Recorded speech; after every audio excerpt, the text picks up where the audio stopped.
This is AdTech God, and if you know me, you know I love Miami. And if you're heading to Possible event in Miami on April 27th to the 29th, then you already know the sun is hot, and so is our content and our events. Preach on the Beach and the annual AdTech God events are back, and the whole crew is pulling up.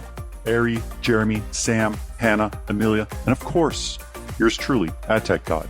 If you want hype, visibility, and your brand lighting up socials, newsletters, and group chats, this is your moment. We are talking premium exposure before, during, and after Possible. Miami energy, industry leaders, real conversations, serious buzz. Spots move fast, so you need to get in touch with us now. You can contact us at marketecturemedia.com. Go to the Contact Us page and use the drop-down Possible event. See you there. This podcast is brought to you by AudioHook, the leading independent audio DSP. AudioHook has direct publisher integrations into all major podcast and streaming radio platforms, providing 40% more inventory than what could be accessed in omnichannel DSPs. What's more, AudioBook has full transcripts on more than 90% of all podcast inventory, enabling advanced contextual targeting and brand suitability. AudioHook is so confident that in addition to CPM buys, they offer the industry's only pay-for-performance option, where brands can scale audio and podcasting with peace of mind knowing they are only paying for outcomes. Visit audiohook.com to learn more. That's audiohook.com.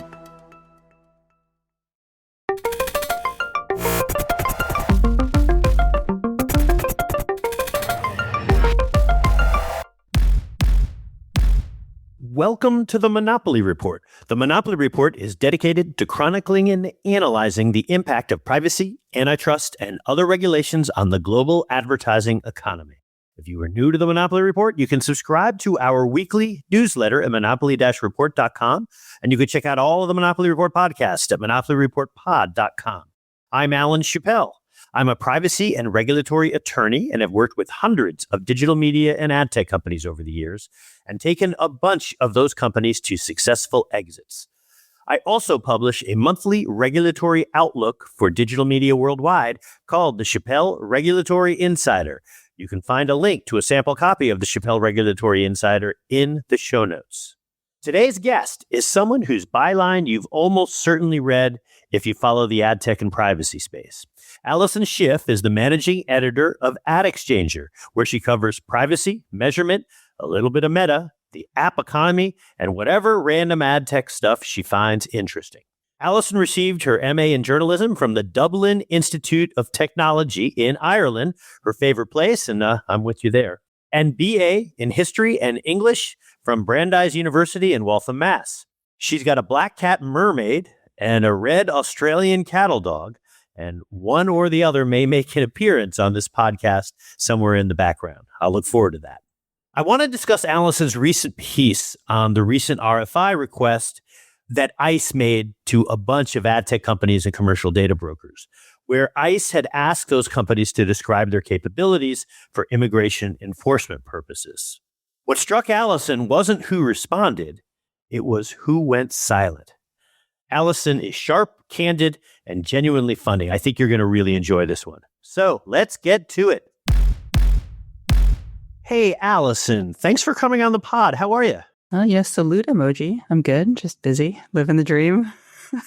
A lot of stuff going on here in the ad space, which is kind of great for us, but it also becomes a little maddening and maybe even exhausting at times. We're at this interesting point, and I experienced something similar when I worked at a CPA Society's newspaper. It was the New York State Society of Certified Public Accountants. I wrote about public accountancy for a bunch of years, and it was right after... I'm sorry, I'm already asleep. I know, it's such a long... The New York State Society of Certified Public Accountants. It was called The Trusted Professional. That was the name of the newspaper. And they launched it because CPAs had such a bad reputation after Enron. And we just spent a lot of time writing about Sarbanes-Oxley and also New York state tax law. But it was a strange moment for that industry because there was so much scrutiny on CPAs. And who cared about CPAs before unless they were CPAs? So we're having that moment now. There's so much scrutiny of online advertising. Oh, for sure. You know, before we get into the real juicy stuff, I would love it if you shared a bit on your background. How did you get into the digital media space? What fun story can you regale us with? I mean, No pressure. I just fell into it, really. I think a lot of people who end up in the trades fall into it.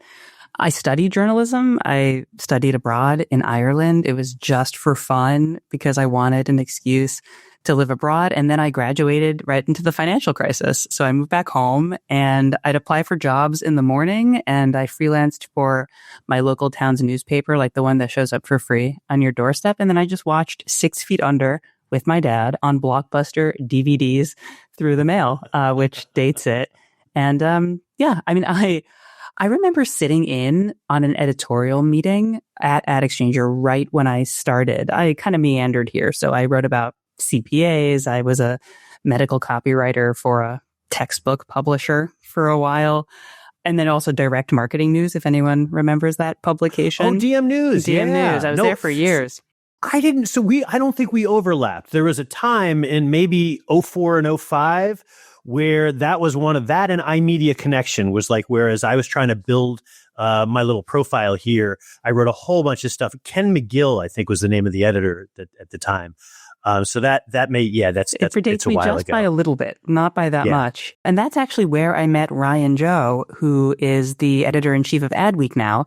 And when he left DMN, he went to AdExchanger to be a senior editor. And when they had a job opening, he told me about it and I applied and I got the job. I've been there ever since. But I was going to say that I remember sitting in on an editorial meeting right at the beginning, and Ryan and everybody else was speaking so fluently about DSPs and SSPs and RTB. And I literally had no idea like what the hell they were talking about. And I recall thinking, I am so screwed. I don't know how long can I fake it before they realize that I have no idea what they're talking about. But yeah, it's been almost 13 years. I still don't know what some people are talking about, but yeah, but that's increasingly about them and not about Maybe. you. There's a lot of that. Well, people are just really good at talking in this space, and then they if they use the word salad, they think they can. And you know what? For better or worse, you can get pretty far in your career by going down that route. I mean, salad is good for you. Word salad is bad for you. I agree.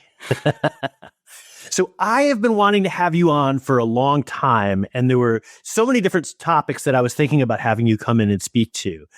But then I read your piece on data sales to ICE, and your piece opens with a pretty striking observation that your inbox, which is normally overflowing with pitches on everything from CTV to AI, it went completely silent after the ICE RFI dropped. And I'm curious, what do you make of that silence? I mean, you'd think it would be the same as what would happen for other news events, people just racing to offer commentary, at least from companies that aren't participating, like, here's our company stance, like, here's why we wouldn't touch this, or actually even like, here's why we think we can engage responsibly or whatever. And when I read about the RFI, I wanted to write about it, but I got busy and I kept putting it on my to-do list. And often when I do that, a reminder to get off my ass is the deluge of emails that I get.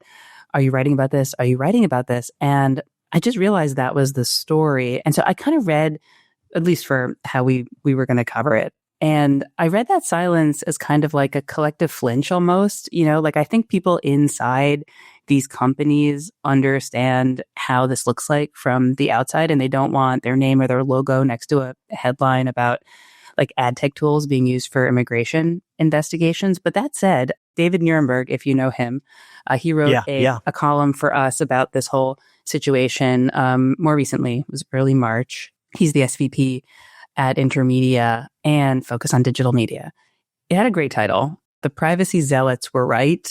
Zealots in air quotes. Ad tech's infrastructure was always a risk. And I think he put it really well. And it's a point that I tried to make too, which is that in our industry, incentives shape behavior more than like a public statement or a well-meaning buzzword would ever do. But it's easier to stay quiet and to keep your options open, and then to hope that no one asks you for, an on-the-record comment about what you're willing or not willing to do. So the evidence, or the silence, I should say, is not evidence that people don't care. It's like evidence that they care enough to be nervous and not take a public position.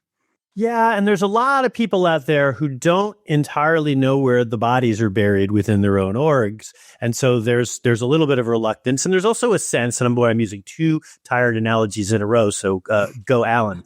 Everybody's living in a bit of a glass house.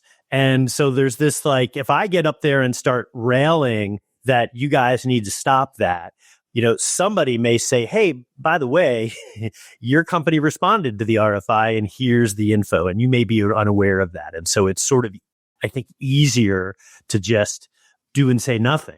But I like David's turn there because I think there is something, there's something that, and I've talked about this a bunch over the last year or so, like the tinfoil hat folks who I used to kind of make fun of, I think have a point. And I think that we collectively at least need to admit that. And I think particularly with respect to precise location data, because I just don't think you can ignore the number of bad things that are, not could, but are happening as a result of certain uses.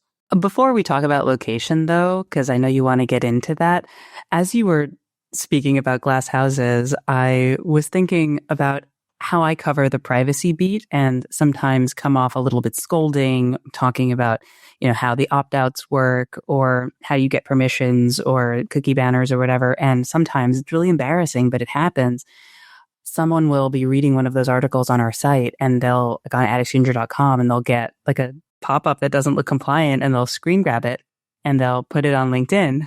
And I'm like, oh, right. Yeah. But then it's in stark relief to me that I am doing my thing. I'm writing my stories. I have my beat, and there's a whole ad ops team and all of these people that are doing the implementation of that kind of stuff. And so there is kind of a divide and not enough communication. And so you can make statements like that and get on your high horse and then look a little silly. Yeah, but there is supposed to be a separation between the editorial side and the business side. For sure, sales. And so, but I would love to be more compliant. Fair enough. It's funny. I had a back and forth with the Cal Privacy folks because there was a time where their website had a couple of LinkedIn pixels or whatever that weren't operating under the CMP, and that stuff is kind of embarrassing, but it also just goes to show how hard it is to maintain this stuff. But also, a couple of LinkedIn pixels in the grand scheme of things aren't what we're talking about here. What we are talking about is people being pulled out of their homes because of information that ICE was able to obtain. And to compare those two things, I'm not saying you're doing that. I'm saying others are. I am not. Yeah. For the record. Yeah, that seems kind of disingenuous. Yes, no, I'm not really drawing a comparison, but it's more to the point of getting out there and speaking up can be tricky for a few reasons, not, least of which you can, get called out for potential hypocrisy, and no one likes that.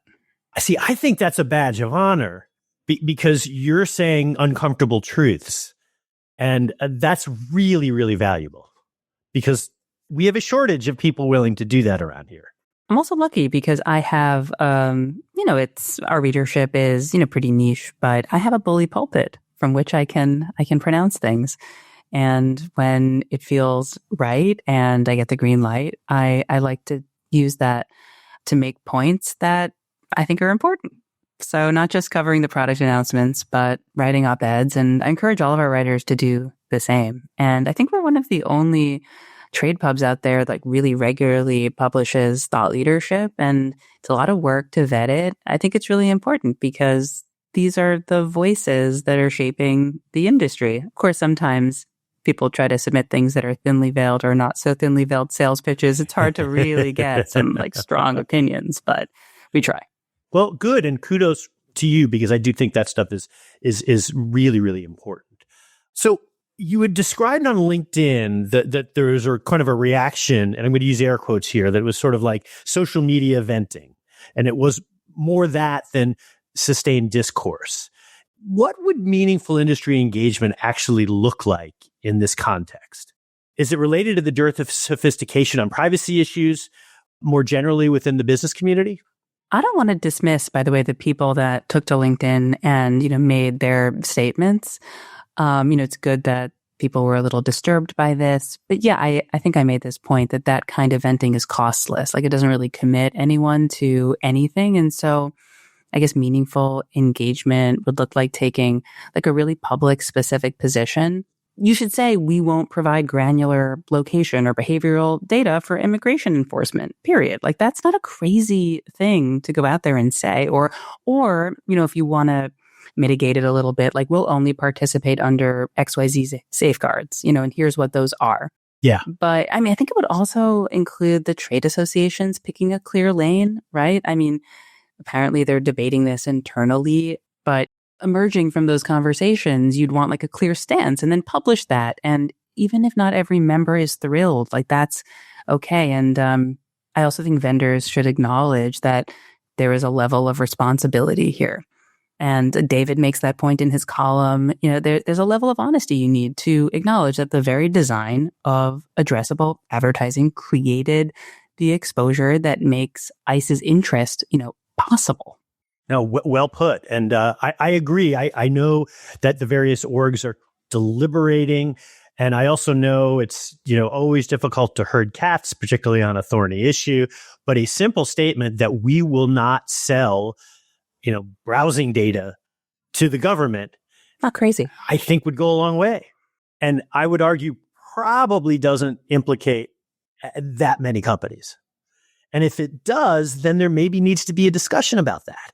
I will say it's even hard to herd cat. I just have one, and it's challenging. Yeah, those guys just do whatever the heck they want.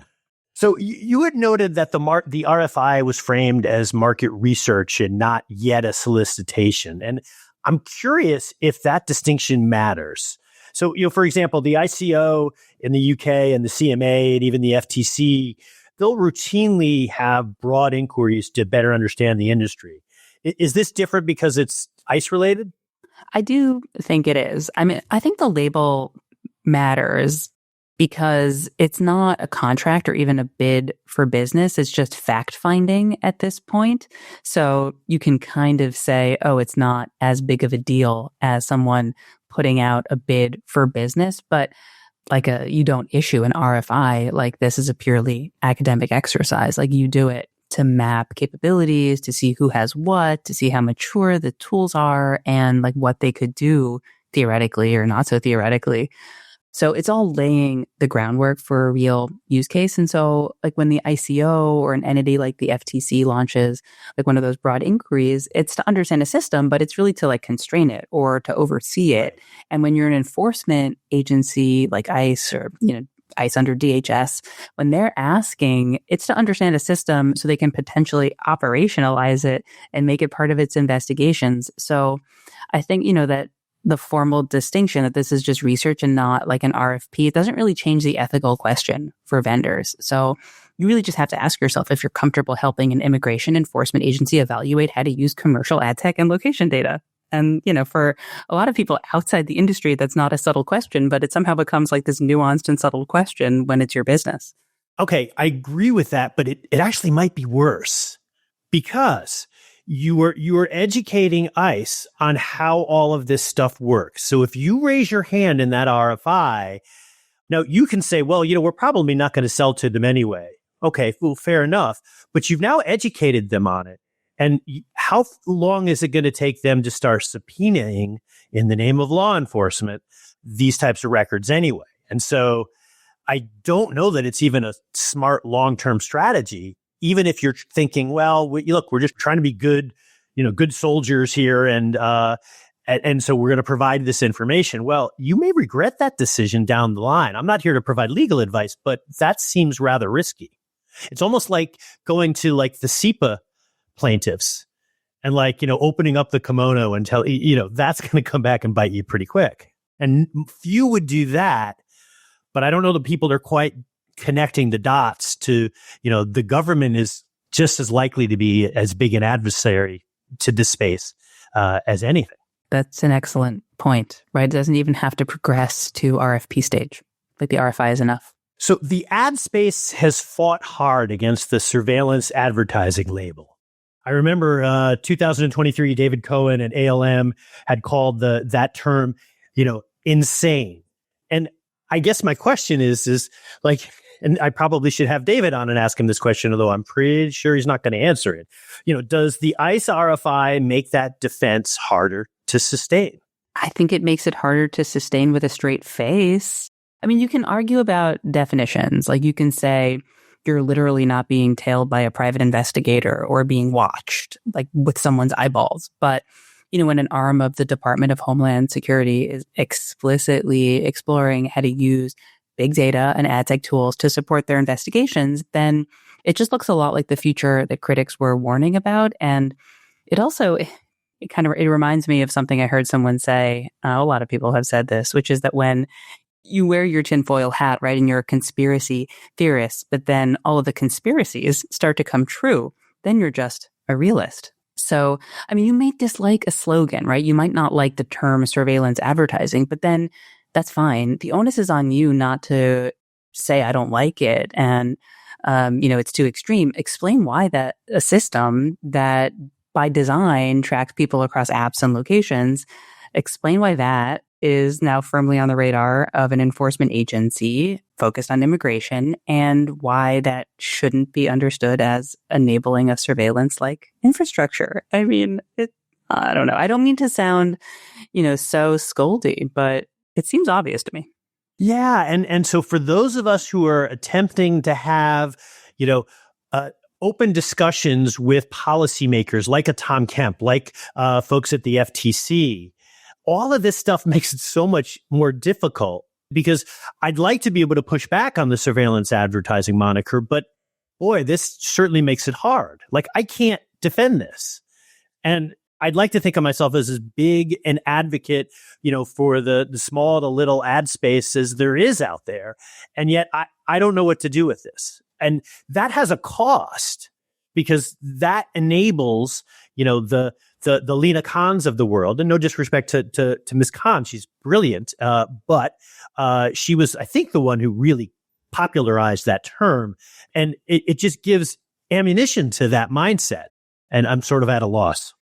To be fair, I don't know the names of any companies that responded to the RFI. I just know that some did, and so in a way, you could argue the existence of the RFI is not a company's fault, right? I mean, yes, the infrastructure exists, but they're also just existing. And now someone at ICE was like, ooh, maybe I can use this. And you're just sitting there like, I'm just trying to sell toilet paper. But the infrastructure is the infrastructure. It caught their attention for a reason. Okay, so location data brokers have been in regulators' crosshairs for years. So does the ICE RFI suggest that regulatory pressure alone isn't enough to change behavior? Yeah, I mean, I think, well, for one, it's a reminder that enforcement is always going to just be playing catch up with business and business innovations and business incentives. And I mean, we have seen the FTC and then a few state AGs bring cases against location data companies or brokers or whatever. But it doesn't really, like, none of this removes the profit motive.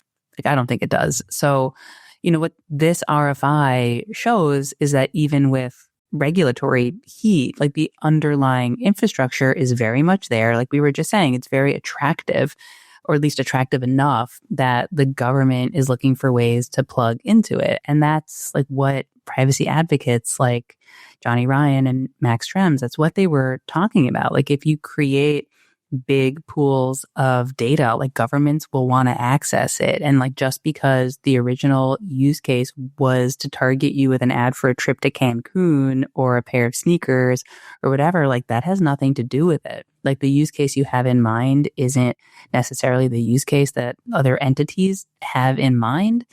So I don't think it's enough to change behavior. I'll note, and look, it's hard sometimes to draw a straight line, but I think it's a fairly reasonable inference to say that that law that passed very quickly in Virginia, which is banning the sale of precise location data, you've got a similar one in Maryland and one in Oregon, and like we're one or two more dominoes from falling to the point where I don't know that there's going to be a location graph business to be had. And if I were running one of those companies, the heck with the industry associations, I would be jumping up and down and saying, we are not going to do this. We think this is beyond the pale. And, whether or not that's going to, undo some of the damage being caused to the industry, by laws like Virginia's, I don't know. But that seems like as good an approach to any to maybe stopping the bleeding. For sure. I think that regulation is necessary. I just don't know if we're not going to get anything federal forever. And there's just this ethos that still exists despite all of these mandates for data minimization that you should collect more and share more, and that's what the business model requires and what it rewards. And so you're going to have this sort of gravitational pull toward those uses that regulators and, the creators of certain technologies, they might not have anticipated it. EU style consent. But, we've even crossed past that. We're into prohibition. And so I don't know what these companies do. And by the way, there was an initiative. It started in the Mobile Marketing Association, and then the NAI ultimately took it over a couple of years ago. Duncan over at Place IQ, I think, was leading it. But it was, we're not going to target or we're not going to create sensitive locations. And it was a start, but I don't think it went far enough. So I don't know that I have a question in there, which I sometimes do, rather than. So if you have a reaction, I'd love to hear it. If not, we can just jump on to the next question. No, just it was, I guess, a nice start. But if you just have a few meetings and, agree on a few things and they don't really translate into practice, it does seem like a lot of the protection has to happen upstream, at the prohibition level, because just asking people a million questions in the moment, that doesn't work. I mean, I don't have the right answer. There have been so many FTC workshops about this, and I've seen so many panels about this, and you talked about it with Mark Metter at Marketecture, the cookie-based opt-outs. There's just no great answer. And asking people every 2 seconds for permission to do every manner of thing is also not the solution. I loved the discussion with Commissioner Metter. I was grateful that he came on. I was hoping that we could get him to maybe give a nudge regarding opt-out mechanisms. And but hopefully that nudge is going to have to come from a different place, because boy, do we need it. And I don't know that GPC signals are the answer, but my understanding is that opt-outs via cookies persist for a grand total of 30 or 45 days on a good day. That's not good enough. And I think we need to acknowledge that. Acknowledged. I don't know what the answer is, though. Yeah. Well, there's GPC signals, and we can go back to the do not track wars, I suppose. I was going to say, it just feels like another version of DNT, and then you have to enforce it. But, or what? Well, I think, we can get the folks at Cal Privacy, who have really been leading the charge on GPC, to at least recognize that there are potential anti-competitive impacts around allowing a browser who has their own ad product to decide that their ad product is not a sale, but somebody else's is a sale. There need to be some criteria around that. And because, say what you want about the do not track days, back then, there was at least a plausible argument that a browser was a user's agent. Now, and I'm not here to beat up Perplexity, but they have made very clear that they see their browser as a piece of software that they can use to monetize users. That's not a user agent. And so I think we need to understand that the browser market has shifted pretty significantly. We'll see. I'm providing feedback to Cal Privacy. I know a bunch of other folks are. We'll see where they land. I think there's a tendency in regulatory circles to say, as long as it gets rid of tracking, it's just great. And I really hope that the Cal Privacy folks do not fall into that trap. Yes, because, there are a lot of businesses that do good work and keep content free and all of that stuff. So it does ladder back to journalism, and I care about journalism.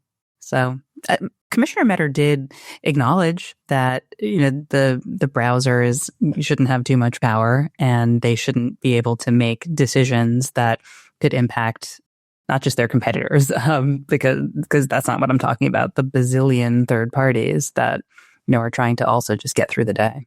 Yeah, that's a great point, and thank you for underlining that, because and Commissioner Medor is essentially his area of expertise has traditionally been in antitrust law, and so he gets the competitive impact going way back around the ad space, which is another reason why it was just great to be able to chat with him a bit.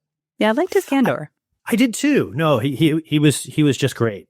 So I want to shift to more of a discussion around ethics. And like I always do this with some reluctance, because ethics in the ads, in the pirates, bay of the ad space, is always a little bit tricky, but I'm going to go for it. So the populations most likely to be targeted by ICE investigations are often, undocumented immigrants, asylum seekers, or people who just happen to look Latin. And I think that those people are often amongst some of the most vulnerable. So my question is, does the ad tech industry have any obligation to consider who ends up on the receiving end of the data that it sells?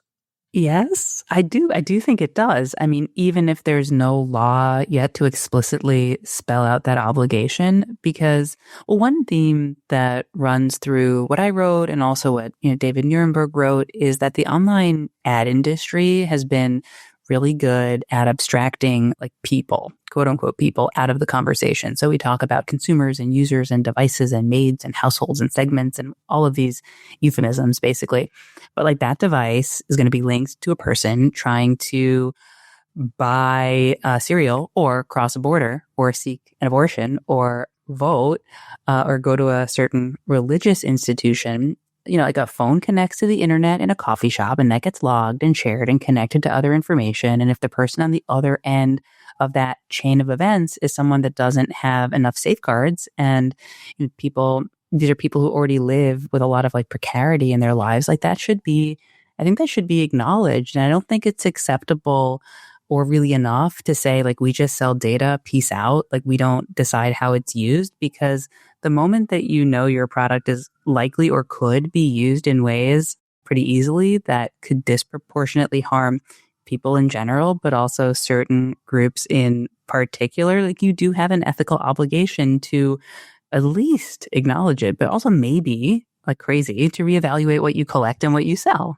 That's a whole separate rant for me, because I think that the ad space needs to embrace data minimization and purpose limitation.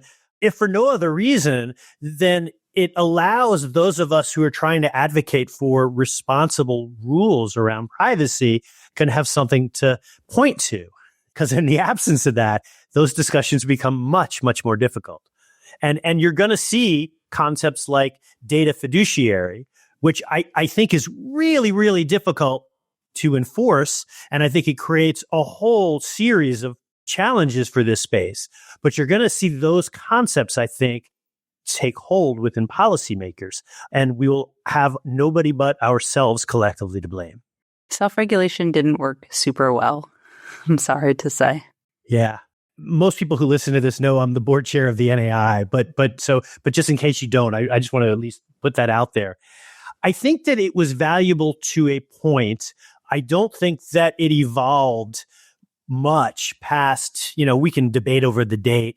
You can say 2012, maybe it was 2016 when Google just decided that it was going to merge all of its identifiable data with its pseudonymous data. And was that within the NAI code? I have no idea. They just sort of did it and kind of dared everybody in the room to object. And when everybody in the room, is getting $1 million or more in revenue from Google, they're probably not objecting. And so there we are. But we're at least a decade into the point where self-reg hasn't caught up, or certainly hasn't caught up with state law, but it hasn't evolved nearly as much. Yeah, it's a little bit of that milquetoast vibe that you were describing before. Yeah. So location data gets most of the attention here, particularly in a post-Dobbs world. I'm curious, is that the only type of data that's a concern? Are we thinking health, children, just generally identifiability? I mean, location all data. All of the above? Yeah, I mean, for sure, all of the above. Location data gets a lot of headlines for obvious reasons. It feels instantly creepy to people, like I'm watching you. But yeah, I mean, location is just one data point. So it's just one field in a database, albeit a pretty sensitive one, and just like one data point in a profile. And, if you're collecting linked behavioral data, like what sites people visit, to the content they read, what they buy, what apps they use, when they're active, like all of that stuff. You don't really need, although it's in there, like a GPS coordinate to infer pretty sensitive and personal things about them. And we saw that from the Healthline decision. And so like health is a really big one. Like you don't need a diagnosis like code to know if someone is dealing with depression or fertility issues or addiction, or like someone close to them might be. But you just look at what they're searching and reading and you can make a pretty clear inference. Also, I feel like it's worth mentioning that a lot of ad tech companies, and I've talked to a lot of ad tech companies and data companies, they way overpromise what they're actually able to deliver in terms of precision, whatever, 1-to-1. But it's also true that like so much of what the industry has historically called like anonymous, like air quotes, like it's trivially easy to find out, who somebody is, or to make a pretty good guess if you have enough cross-context data. Like it doesn't really take all that much. So it can't just be like location is not the only thing. It's just like the sharpest edge of this much larger set of questions about what happens when you build a business around data connected to people. Yeah, and even in the health space, you see people out there pitching, we make tens of thousands of inferences around data points in a way, but it's totally HIPAA compliant. And you're like, whoa, what? I love that when everyone's just like, blah, blah, blah, blah, sell, and then just PS, it's privacy compliant. I'm like, well, okay, well, you can't just say that. It's not like just a quick disclosure and then like you magically are.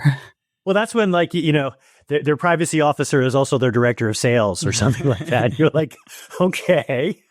That's so funny. I get how important it is. Well, that's how you assign an ROI to privacy, apparently, is you just make the director of sales your CPO. It's all about incentives. But to your point, I think that's another sort of endemic challenge for the industry, is that like we don't do ourselves any favors by overpromising and underdelivering. And like going back probably 15, maybe even 20 years, like Jeff Chester. And like, look, Jeff is a super interesting guy and maybe not the most successful. He's not on the Schrems Hall of Fame in terms of privacy advocates, but he would routinely launch complaints into the FTC based almost entirely on, marketing materials at ads companies. And it's sort of like, you're not really doing yourself any favors by putting your product or service right into the eyes of core regulators. I had that thought even before privacy became a big coverage area for us, maybe like 7 or 8 years ago. I would sit in industry events and I would listen to some of the sponsored sessions and also just people speaking on panels thinking, oh my God, if someone from like the FTC was here, they would just be taking some furious notes, just so much bragging. And I don't know how totally tied to reality some of it was, but even if some of it is, it's the sort of thing that would definitely catch a regulator's attention, not the way I think they would talk about themselves in other company. Right, but there's a larger issue in there, in that nobody in that room understands the data flows well enough to even know if this thing is. It's not even that they don't know privacy, but they don't understand their own data flows well enough. And I think that in and of itself is an endemic challenge. And look, I don't want to be the privacy guy who says the end is near, because like we've been doing that for 40 years. People tune that out, right? Like you're the guy with a cardboard placard or something, exactly. Like standing on a street corner. They're like, okay, here's $1, bye. I try everything not to be that person, but there are now requirements in 12 states that you have to do some flavor of a data protection impact assessment and an AI assessment. And that's, in order to do that, you need to have a much better understanding of the data flows. And that is an endemic challenge within the ad space. It really is. I mean, I find it really amazing when I interview people. They're the spokespeople that are given to me to talk about some announcement, some feature release or whatever. And I'll ask not a crazily technical question, because I'm not a technologist, even though I've been at AdExchanger for a lot of years. I'll ask like pretty basic questions. And my favorite, for example, is explain this to me like I'm 5 or 6 or whatever, or that like I'm not in the industry. And everyone just immediately slips into jargon and using words like leverage, like a verb. And it just becomes abundantly clear that they're reading or they don't know. It just sort of peters out. And that's it. And then I do my best to understand how the thing works by talking to somebody else. And that's really it. It's I would imagine covering this space is a huge challenge because it's really about sorting through the various, elevator pitches to really figure out what's going on. And I'm just curious, how long did it take you to the point where you felt really comfortable knowing that like the pitch you're going to get is not really how the data flow works and that you need to, do you ever get comfortable with that? I don't know. I guess. I don't know. I thought your question was going to be like, do I understand this industry? I was going to be like, nah, not yet. I don't believe that for a second. I think you've got as keen an understanding of what's going on in this industry as just about anybody. I'm not here to blow smoke. I don't know.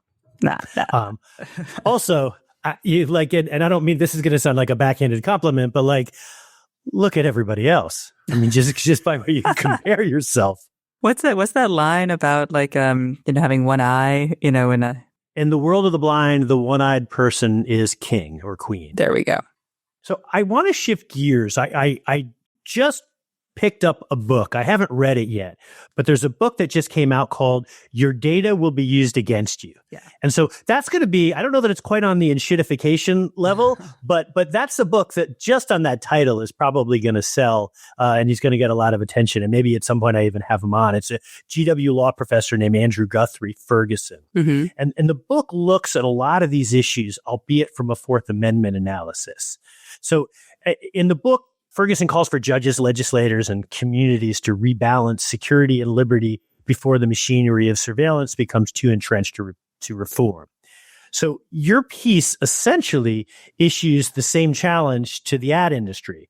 And so I'm curious, at this point, which of those three actors, courts, Congress, or the industry itself, which of those actors do you think is most likely to move the needle to push for reform?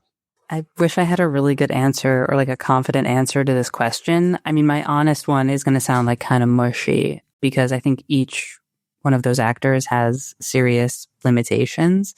So maybe like together they can do something, but like courts can be powerful, like they're slow and they're reactive, and then lots of damage can be done before the right case makes it up to the high court. And like you never know what a court's going to do, or like any court. Congress, I guess in theory, they could change the incentives by passing some kind of comprehensive federal privacy law, but like that's obviously not happening anytime very soon. And the industry like can move very fast, but it has a profit motive and the incentives are still there. So, I mean, the most realistic near-term movement we'll probably see is in some kind of messy combination. So state level laws like in Virginia and like a bazillion others, a few targeted enforcement actions, handful of companies maybe deciding that certain revenue or contracts just aren't worth it. Well, what I was trying to express, the main point of what I wrote, and if I can be so bold as to speak for David Nuremberg, it's like the ad industry, any industry doesn't get to like wash its hands and say like, we'll wait for someone else to sort this out, or, we'll be a little rah-rah on social media. And then when it matters, like total silence. Like if you've built infrastructure and you have, you have rights, you have, you live in this country, you have agency, like you can decide what business you're in. Like the question is whether you'll do it on your own or whether a scandal or a court or a regulator forces your hand. But like eventually, I think something does have to happen. I don't think we just keep hanging out like we are. I hope you're right. So just one quick thought. Every time this year, I confidently predict two things. Number one, that the Jets are going to win the Super Bowl. And number two, I know nothing about football. I'm so sorry. That we're going to, it's funny, even people who don't know anything about football probably know that the Jets are just hopeless. But the second thing I predict is that the U.S. Congress is going to come up with the privacy law. This is the first year I have not made that prediction. I will just make one other point, and I would love your reaction. The courts are an interesting one, and there's sort of a related notion here. I can say with a lot of confidence that all of the SEPA litigation that seems to be overtaking the industry is not helpful. It's not really helping consumers. It's not focusing on the right things. It's certainly not pushing for better practices. But I feel like that argument falls on deaf ears given all of the things that you raised in your article. It does kind of feel just like plaintiffs' attorneys and they're doing their payday. Although one more compelling argument to do something so that you're not a target for plaintiffs' attorneys might be that it's not just about the fine. I was talking to a bunch of different people. I think I'm going to write something about this. I think it's quite interesting that you're targeted by a class action, or, you get some kind of, attention from the plaintiff's bar and you have to take action, or like a regulator tosses a fine in your direction.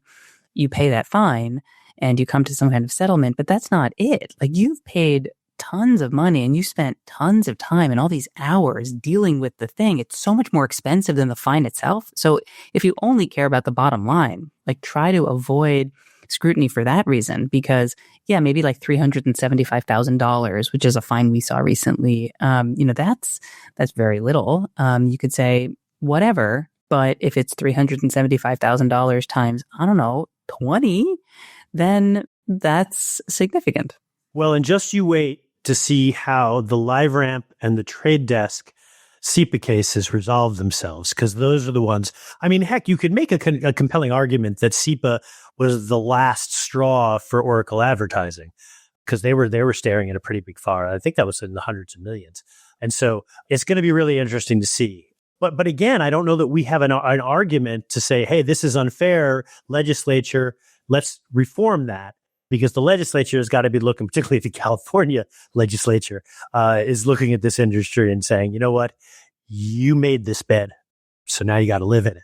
It's tricky too, though, when you see enforcement actions against, although there have been companies that people have definitely heard of, like Ford and Disney, but there are these sort of like random companies and people are like, oh, whatever. And the fines aren't huge. It's funny. The Cal Privacy folks, I thought, have done some really interesting things in terms of enforcement. And overall, their enforcement and the AG's enforcement have been pretty measured. There haven't been huge surprises. And they have gone after traditional brands, which is something that has been severely lacking in industry self-reg. And I'm not here to pick on the brands or even publishers, but, they are part of this ecosystem. And the idea that, for 15 years, it was almost entirely going after ad techs. I don't think it was quite right. And so I want to give credit to California for taking a look at the ecosystem. Now, they haven't reined in big tech yet, but and that was the promise. And so hopefully they get there. They do deserve a lot of credit, and they also, it's not been a gotcha. Like, none of these have been, they should not be surprising, really. Yeah, I mean, agree. They've told people like, hey, it's coming. Yep. It's coming, guys. Train's coming in the station at this specific time, check the schedules. Like, it hasn't fallen from the sky, this attention.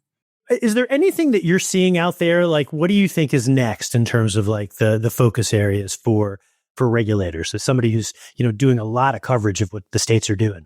I think there's going to be more focus on age-related stuff and kids, of course. I mean, that's not revelatory to say, but I don't hate it. I really am quite thankful that I was young enough that social media didn't exist as a thing until I was just out of college, because Mark Zuckerberg he's like slightly younger than me. So he was making that stuff. Like, MySpace existed, whatever. But I'm grateful that I didn't have that as part of my childhood. And I don't hate the idea of some kind of regulation. I mean, I see my friends' kids, they're like totally addicted to their phones. They're like younger than 13. They all have Instagram accounts and like TikTok. And it's just such a time suck and so much garbage. And I don't like it.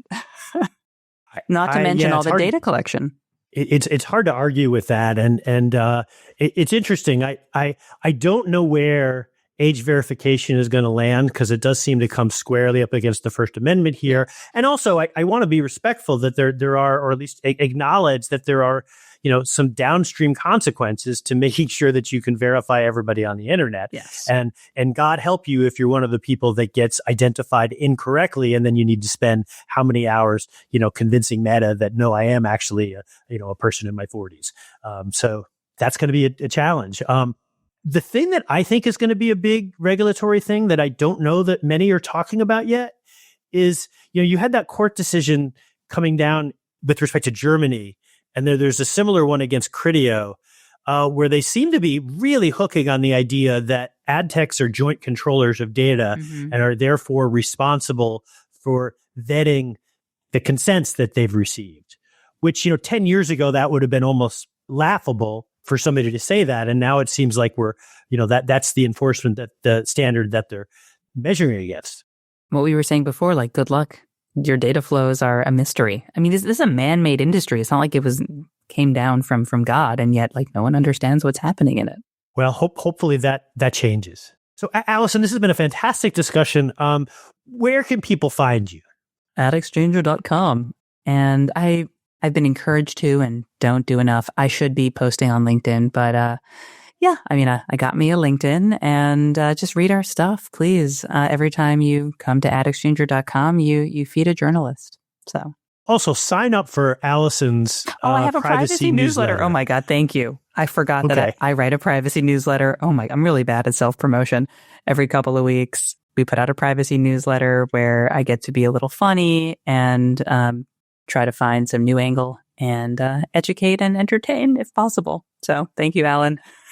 Well, Allison is being very humble. It is an absolute must read. And so if you're listening to this and you're not signed up for that, you should be. Gracias. Allison, thank you so much for coming on. This has been great. Pleasure. That was a great discussion. A few things from our conversation that I keep coming back to. The silence after the ICE RFI dropped. Allison framed it perfectly. It wasn't indifference. It was a collective flinch. Companies understood exactly how it looked, and they made a calculated decision to say nothing rather than take a public position. That's a choice. And as Allison put it, silence isn't neutrality. But that begs the question, what would meaningful engagement actually look like? As I mentioned, if I were running a precise location company, I wouldn't wait for the industry associations. I would put my stake in the ground that my company will not provide granular location or behavioral data for immigration enforcement. Full stop. That's not a radical statement. And the fact that it feels radical to some people in this industry tells you something important about where we are. The surveillance advertising debate is one I've been reluctant to engage with directly because I think it's more of a buzzword and not a statement that indicates that one is interested in an actual debate over the nuances, because there are nuances to many of these discussions. That said, when an arm of the Department of Homeland Security is actively mapping ad tech capabilities for enforcement purposes, there really isn't a ton of room for nuance. And equally, our industry doesn't get to call these things fringe concerns anymore. The tinfoil hat crowd, as Allison put it, has a point. If you want to read Allison's work, head to AdExchanger.com. And please sign up for her privacy newsletter. It comes out every couple of weeks. It's smart, it's funny, and it's genuinely one of the better reads in this industry. If you found this episode useful, please share it. We've got a bunch of other fantastic guests coming up on the Monopoly Report podcast over the next few weeks. Please subscribe to the show at monopolyreportpod.com or on Spotify, Apple, YouTube, or wherever you listen to your podcasts. And thanks for listening.